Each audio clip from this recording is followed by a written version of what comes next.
look at the committee. I was artillery officer in the Vietnam conflict. I've been an honorary deputy sheriff in Coe County, or was one for 25 years. My family was a family of hunters and trappers. And from what I've heard in the hearing today, I'm of the opinion that if I asked the question, what would you do if someone handed you a firearm? I'm guessing that not one person in 25 in this room could answer that question. I hear all these things about 19-year-olds versus 21-year-olds. I don't feel like that's important. I think we've taken a micro look today at gun rights, and it's certainly true that all of our hearts go out to the moms here that have had children injured, or friends of their children injured.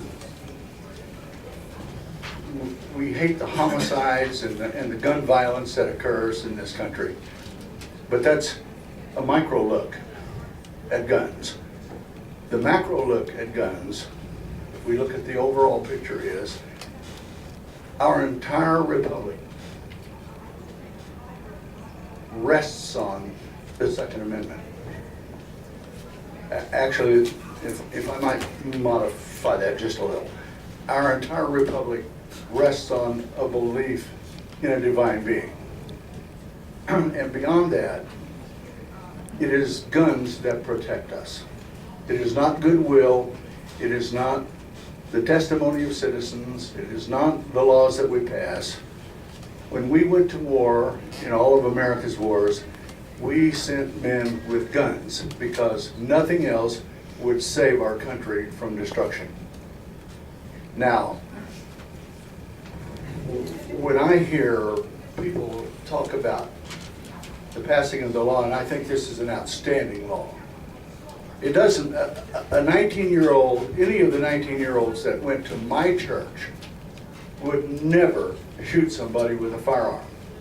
But someone perhaps in North or East St. Louis or the south side of Chicago, a 30-year-old there might kill you for your tennis shoes. Now, the difference is how they were raised, whether they were brought up in church, whether or not they have a moral foundation to their character. And I think your moral character can be in place by the time you're 19, or I think you can never achieve it at all in your life.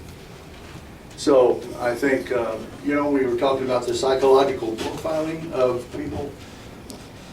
If I were the king, I would ask that we had a compassionate, caring way for our educational system and our teachers to begin profiling students from the earliest days of their life, or earliest days in school. And by the time they got to 25, we'd pretty well know what people were competent and what people should maybe be stood away from firearms. Thank you for your testimony, sir. Do we have questions for this witness? Seeing none, thank you for your testimony. Please leave your witness form before you head out. Okay, so here's what's going to happen. This has been a bit of an unusual but hopefully interesting committee for those of you that